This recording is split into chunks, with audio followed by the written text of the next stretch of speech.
Hey there, my name is Taylor, and I heard something. Must have been the start. My name is Taylor. This is Hack and Company at Remax River City, and we're talking our way through what's going in our marketplace. Like the Real Estate Association of Alberta, they just released their October stats, talking about how they see it from a very wide angle. But we've been living it. We've been in the market every day, talking about what's been going on, helping clients, and they see the market very differently as well. Let's break it down and start by maybe introducing some teammates here. Anthony D'Souza, how you doing this morning? I'm doing great. It's Friday. There's no snow on the ground, and the market is pretty hot. The market is pretty hot. That's something that is probably the news, not just here, but everywhere across Canada, that Edmonton is hot as all get out. How you doing this morning, Jeff? We got Jeff Rosmahal here. How you doing? I'm doing great. Great to be here. And again, we're gearing up for a long weekend, so I'm sure a lot of people, that's what's on their mind. What are we going to do? Yeah. And some of those people really, they have wanted to partake in real estate for days, weeks, months, a long time. You know, there's a lot of people that were worried earlier this year about what would happen with interest rates. Now that doesn't seem to be a concern, but it was just like yesterday where it was. Ryan, how are you seeing things? This is Ryan Vitale. Good to see you this morning. Good to see you, Taylor. Yeah, I think definitely touching on something there where we were kind of gone beyond the stage of buyers worried about paying too much to now buyers worried about missing out on not being able to get that house locked in before the end of the year. I find that part so confusing, though, because when you take a look at what the majority of Canadians choose, it's a 5-year fixed rate mortgage, right? And when you take a look at the way the rates have been changing, they've been changing in a way that really doesn't affect that 5-year fix that so many people choose. Now, I do understand that for the right deal, people will make other decisions. However, I don't know that there's a lot of families that are open to taking risks with their mortgage, just given recent history. Like, this has been some of the most volatile time in Canadian history, as they've been raising interest rates and now like 50 basis point cuts and more cuts on the way. I don't know that a lot of families are confident in these variable rates, and there aren't deals in the fixed. But consumer confidence, man, has that changed. Have you guys been feeling that as well? Oh, absolutely. Yep. People out there are like, okay, we're out of the woods. It's not going to go to 18% like the early 1980s, you know? And now the mortgage rates are starting to become a little bit more acceptable, but it hasn't seemed to stem the flow of people moving to Alberta either. How many, where are the people that you're helping from outside of Alberta right now coming from? I got a few that I've been helping from Calgary lately. It seems like a lot of people are coming over here, just more affordability being the biggest thing. So what they're saying is Edmonton is more affordable than Calgary? Yeah. And have they lived in Calgary long? Yeah, a lot of them have been there almost their whole life. I mean, if you take a look at like the average detached single family home, like price point from Calgary to Edmonton, you shave off almost $200,000. Absolutely. So that's a bit to do with probably how they're feeling it. Yeah, and a lot of people don't understand that there's some people that like in the greater Toronto area that like a 3-hour drive is just to, one of these bedroom communities on the other side of Toronto, right? And that's about the drive from Edmonton to Calgary. Unless you're one of these new Albertans that are driving in new and creative ways. Just want you guys to know, shuffle over. You should stay on the right, right? Because we will pass you on the left, and if there's no room on the left, sometimes on the shoulder. Welcome to Alberta, though. So maybe let's get in the mix here. I'm going to share my screen, and we're going to talk a little bit about the story of market stats and where I often think that the story begins, or from the zoomed out kind of view, is the months of inventory. So this is something that the public can't necessarily or doesn't necessarily pay a lot of attention to. In fact, a lot of people don't understand it. But what's the gist of it? Basically, it's supply and demand, right? We see how many properties get listed and how many are leaving at the same time, and kind of like the sell-through rate of our market. Okay. For myself, I would kind of see it as the relationship between buyers and sellers. This really shows us, is it a buyer's market or is it a seller's market? I like how you were talking about the relationship of supply and demand. So when we see it like down, this orange line is 2024 and it is trending way lower than the rest. What does it mean when it's lower than normal? Means that we're in a significant seller's market. It means that sellers have control. Buyers out there are nervous. When they come even out of a property inspection, they might come with some legitimate concerns, and sellers are looking them right in the eye and saying, hey, listen, we'd love to help you, but it's already been a week since we went pending for you, and we heard that we would actually get more money to go back to the market and if we're going to give somebody a discount on the property inspection, why not just sell the house for more this time and then give them the same discount? Like they're really confident. And we've been seeing this all year. That's one thing, is when we saw a 1.6, which would have been in the hottest market that we've seen in the last 5 years. In 2022, right before interest rates went up, we saw 1.6 months of inventory, which means that if no new listings came to the market in like 45, 50 days, there'd be no houses left based on the rate of sales. Buyers were ripping through the standing inventory. But it wasn't like this. It wasn't like 1.8, 1.8, 2.1. When these numbers are under 3.5, sellers have control. This is multiple offers pushing the market up, right?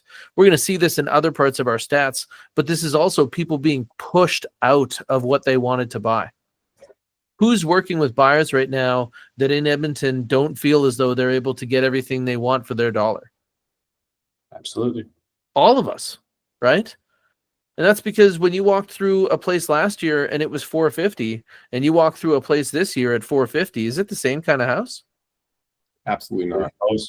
What do Way you less. think this stuff at $450 this year would have sold for last year, Tony?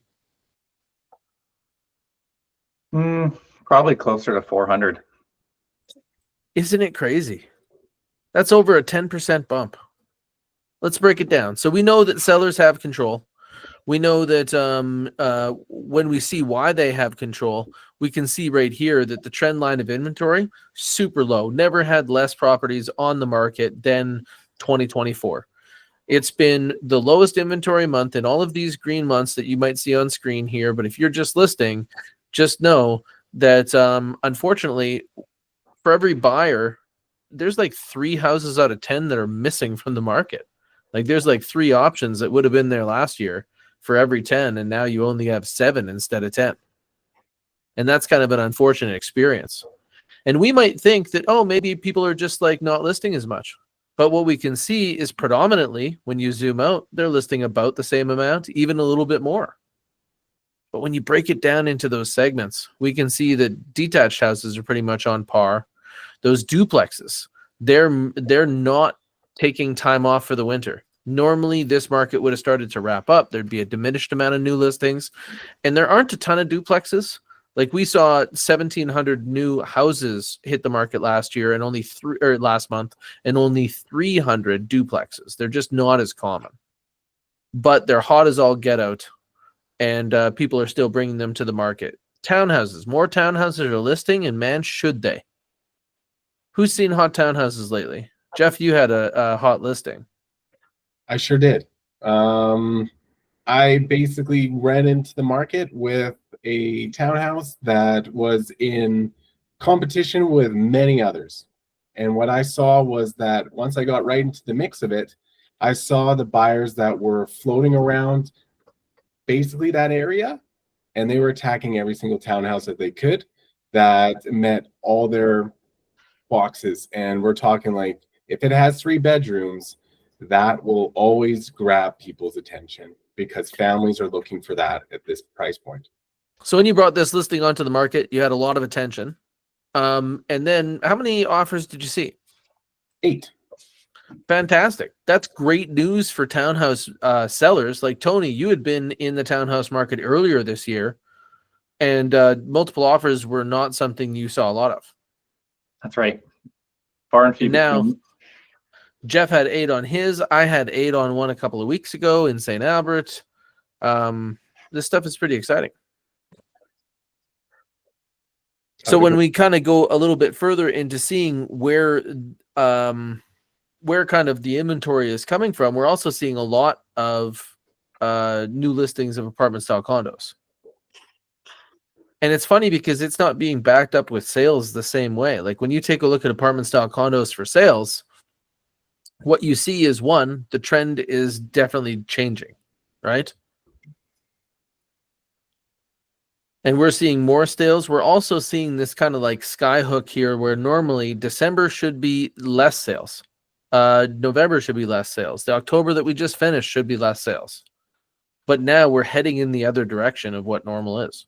We're having more sales right now. And those townhouses, again, bucking the trend all year with more sales than ever before. So are you talking to a lot of people that are being pushed out? Like I imagine what we see is with prices moving the way that they are, that people are being pushed down to the next segment. Is there anybody that you're working with that they were planning on buying a house and maybe they're in a duplex or a townhouse instead? I don't have anybody specifically that I can relate to there, but they're getting pushed out of the city, right? Maybe they wanted to be in Edmonton and now they're in Spruce Grove. Oh yeah. You know what's hot? Morinville. Mm-hmm. Yeah. Yeah. Like I was just recently looking at comps in Morinville, which could mean that we possibly have a listing coming in Morinville. And I can tell you that 9 out of 10 competitors that have recently hit the market in that price range were gone right away. My favorite part about Morinville is that everybody talks about being only 10 minutes to Costco. Yep. 10 minutes to Costco, easy to get into St. Albert, right? It's like St. Albert light. So that's awesome. And I see what you mean, Tony. Maybe instead of sacrificing going from single family to a duplex or a townhouse, they're like, oh, okay, we'll choose one neighborhood further out. Or maybe we'll choose to go to a bedroom community that isn't a premium bedroom community. So let's take a look at sales to new listing ratio. This is that rate of flow where for every 10 that shows up, we see 9 leaving in the general market. You can't even get 5 dentists to agree on toothpaste. So know that there's always going to be a failure rate here. Like if you ever see this as like a 10 out of 10 or 100%, that would be very unlikely. But right now we're at 85%, and even that is very unlikely that you get that many people that are able to be consistent with the market. But buyers out there are savage right now. So when you take a look at detached, 10 houses show up, 8 leave the market. We're left with 2. But Tony, you were saying earlier, and actually this was something you agreed with, Ryan, was that it feels hotter than it is because of all the leftovers. When you're out there right now, if you show like 5 houses in somebody's price range, how many do you think are just going to be super inconsistent, like shouldn't be priced there? At least half right now. Really? So right now we're saying that this should be like that we should be feeling like it's 2 months of inventory and 1.8 is hot. But let's kind of play with that number for a second. Like Tony, when we saw 1.8 months of inventory, the most significant sellers market, it was in the spring, right? Mm-hmm. There's no fat in the spring. That like most of the time in the winter, people will leave the market if they're not getting any action. So when you're kind of coming up in the spring, the market is lean and mean. So 1.8 is as presented. But right now, it's like shopping at Winners. Like you go in looking for a deal, but man, is there a lot of junk in there? And holy crap, is that a ton of work to sort, right? Oh, yeah. Yeah. So when we're going out to take a look at 10 properties right now, we know that we're going to have some duds. Talk to me about what that looks like. So when buyers walk through something, so let's say they're priced at 500, they're shopping Southwest or South Central. Maybe they're looking at things like if they're looking at newer houses, it's those like 1,300 square foot, 2 stories with the detached double garage. Yep. Yeah, so places like that. So when you're out looking for stuff like that, you're going to run into one of these ones that's inconsistent. What will it be missing when it's priced against things that it's not competitive with? Definitely, I see location being a factor, but when we're looking at condition, that's where I see a lot of variance. I see ones that will shine in maybe, yes, I do have 3 bedrooms, but they were not taken care of. Or it has all the characteristics, but the kitchen is never been updated. So now I'm dealing with a lot of situations of where a person is walking into many different homes, and what they're doing is they're almost making a Frankenstein home because they're taking bits and pieces that they love from all of them into what they truly want, but they're not able to find it. Yeah, it's tough that way. And also buyers' perception in a rising market, you know, like they take the best of each house and put it together. But if they put it together, that would be a showstopper, and it very likely wouldn't perform at the price point they're looking at. Agreed. But sometimes when I find I'm walking through these like 1,400 square foot 2-stories, and they tend to have good sized bedrooms. They have both a bathroom upstairs and an ensuite on that second floor. But then you'll walk through one that's like 1,100 square feet, and it'll have like the cheater ensuite, and the kitchen will be all smushed, and it's right at the same price point. It's just like mispriced. Or we'll see ones that they don't understand that their location isn't the same. Like properties in Walker that are pricing against Summerside. Like Axis makes a difference, right? Summerside is kind of like the top neighborhood in that area, and it's really tough to beat it. Or pricing Glenridding against Keswick. Like they might be close to you, but that doesn't mean the market sees them the same. And that's probably the most often way that we see people miss. Is there any other mistakes that you're seeing right now that people are not playing the hot market like a hot market? When people see, imagine if they saw one of our listings that, sold way over the list price, right? And now they're listing it at that same price, hoping that they're going to be able to sell for even more. So they're taking their top benchmark price. They're going, hey, we're better or the same, trying it there. And then what happens is it's usually months before they decide to make a change. And then they're just struggling from there on out. It's so rough to screw up your first impression right now, because buyers are concerned that they'll have to compete in multiple offers. So when you misprice something, their perception is they'd actually have to pay more than your list price. And then once it becomes old news, like getting attention with more than 15 days on market right now is really difficult because the cycle is so fast. Like remember in slower markets, we used to say that buyer cycles were like a couple of weeks. So every 2 weeks your property was on the market, it would be seeing a whole new set of eyes. And right now those sales cycles are much tighter. Like it might be closer to a week or 10 days instead of 2 weeks, and you have a full new audience. But that audience is attracted to one thing. They want new deals. And new deals come 2 ways. They come properties that are new to the market, but they also come as properties that are changing in price. And it is the season right now. Right? It's price drop or bust for those 1 out of 10s that missed on their listing. And sometimes it's pricing. Sometimes it's that they weren't getting the right exposure. And other times, like Jeff was mentioning, show experience. It's tough for somebody to place an offer when they walk in a place and they don't want to take their shoes off. Not good, eh? What were you saying, Ryan?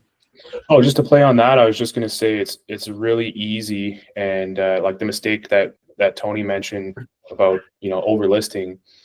I feel like right now it's really easy to get lumped into that kind of stale inventory that we know there's a lot of junk in there too, right? So a lot of buyers might be a little nervous. Hey, if this is such a hot market, why has this place been on the market for 2 months and hasn't sold yet? And all of a sudden now the price that they're asking is going to be a lot harder for a lot of buyers to come to terms with. Yep, absolutely. And there are people that are trying to be sharky and like play strategy and underprice listings as well. But you gotta have a lot of marketing to be able to boost that enough that all the attention of all the buyers know at once. That's something that we've been able to do very effectively. But man, I've seen a couple of people really fall short on that. They're like, oh man, we're gonna have 10 offers and they get 3 offers. So it's neat to see that with our listing launch process, we're avoiding that. But this is kind of how it looks in the general market here. I'm looking at sale to new listing ratio, and pulling it up on screen here.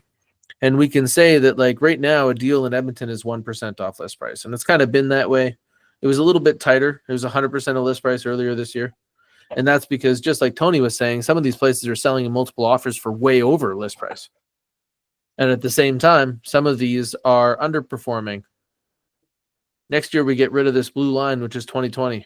That is an example of underperforming. So with houses, it's 1% deal. Duplexes, if you get anything off list price, you are below, or you are, I guess, above average in your performance. And then when we see those townhouses, they're now trending at 99%, but you can still get deals on apartment style condos. In some places, 4%, 5% off, depending on where you're shopping and where they're at. There's some people there that really want to sell those things. So let's take a look at average price, because that was one of the things that we were kind of talking about as a theme song here, is average price for October, not the highest October we've seen. In 2020 and the later months, there was a lot of single family detached properties selling and no condos, and it really yanked up average price, which is kind of why that was the case. But when you take a look at more normal years, we've been marching up, and now we're 440 on an average of 406. That is market performance. People that have bought in Edmonton are making cash. And then when we see houses, big gains there. Normal is 489. We've seen it as low as 459 in 2020. 4 years later, we are up 10%. We're up 20% on these numbers. That's huge. So you can see in the graphs on screen here that we basically left the ballpark with where sale price is going by comparison to recent history.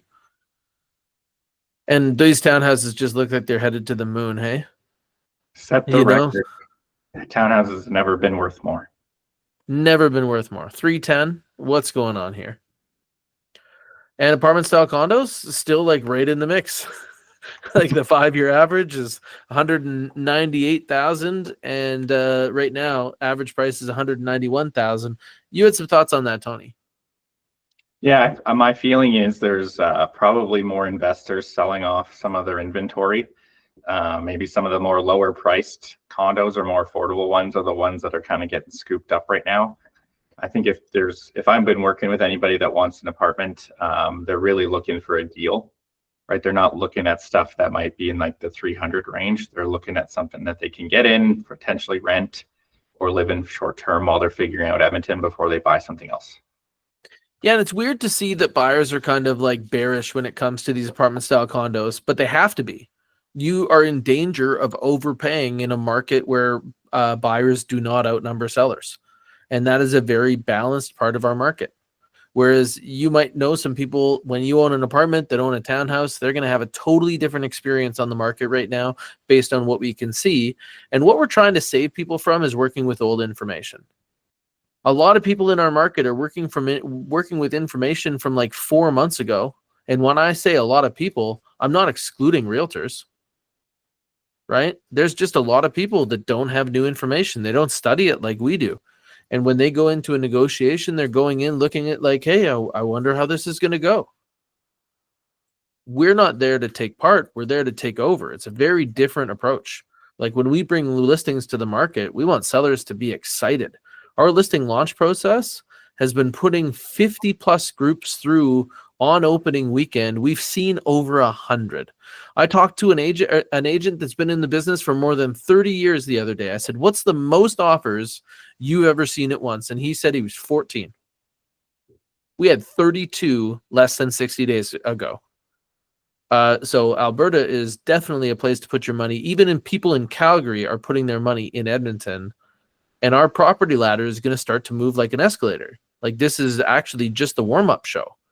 Because condos at the bottom of our market are still not performing. They need to be absorbed. There's so much inventory. There's fewer buyers.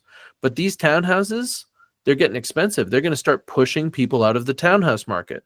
The reason they're getting expensive is because there's a whole bunch of people that used to want duplexes, but now they're too expensive, so they're shopping in the townhouse market.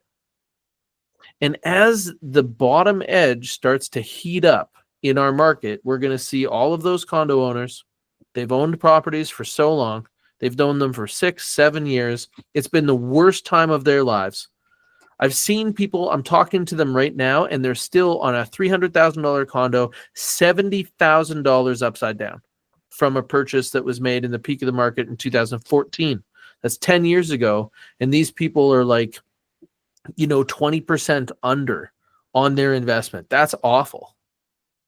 But if you didn't partake in that, that's potential to you. All of this appreciation that was lost, it's all going to show up at once. And that's why everybody is focused on Edmonton. That's why we are making national news. This is the place to put your money. And if you live here and you're thinking about upgrading, get to the next house. Because as the market goes up, you might be excited about your sale price, but that purchase price is moving too. So try to get the most money that you're planning on investing into the Edmonton real estate market as soon as you can. You haven't heard me say this before, right? And that's because I know how to read deals. I have friends across Canada that are like, hey, when there's something great to buy, let me know. And I have not called them. And the reason is because our market has not performed. And here it is now. Now it's a safe bet. Edmonton is flat out undervalued. And that's not going to be the case for long. All right, guys. Is there anything that we should add to that? I think what I would say is remind people that when you're looking to talk real estate, make sure you're working with someone that actually knows what they're doing. We all have heard horror stories about people finding contractors on Facebook, right? And then they ghost them or they don't do a good job, and then you have to hire someone else to come in and fix it. That would be the worst experience you could have in real estate. So look at places like Rank My Agent to find top teams with real social proof to make sure you're getting someone in your corner that's actually going to provide value and help you get what you need. Absolutely. When you're under pressure, you're going to look to the person next to you. And if you want to get that house and you're in multiple offers, you should be able to ask them, like, how do we win? Like, I'm not sure I want to win, but what does a win look like? And if it's a shrug, right? When you're bringing your property to the market and that person turns to you and says, so where do you want to set the price? Without providing you a whole bunch of information and a strategy to get the most money, all you got to do is interview more agents. Take whoever your friend sphere loves, go on Facebook, ask for recommendations to a great agent that other people have had good experiences with, and then go to the tippy top of Rank My Agent and call us. We will interview against anybody that you want. If you still want to work with them, go ahead. If they didn't show you, or if we didn't show you why you should choose us, then you should work with them. But man, would that be a good benchmark to make sure that you don't end up with somebody who's going to deliver you a very solid 3-star experience. It's stressful when it goes well. True. All right, guys. Well, thank you for helping me decode the market. We're going to send this out to all the people that we care about and post it up so others can find it, so that they too know that there's some people that understand how to get through this great market and they are ready to guide them. So you can call us at our Fast Agent hotline anytime. I can't say the number or it will actually get us pulled from certain things. So look us up very easily. We'll put numbers and information in the notes. I hope you guys are doing awesome. We'll talk soon. Cheers. Take care, guys. Yeah.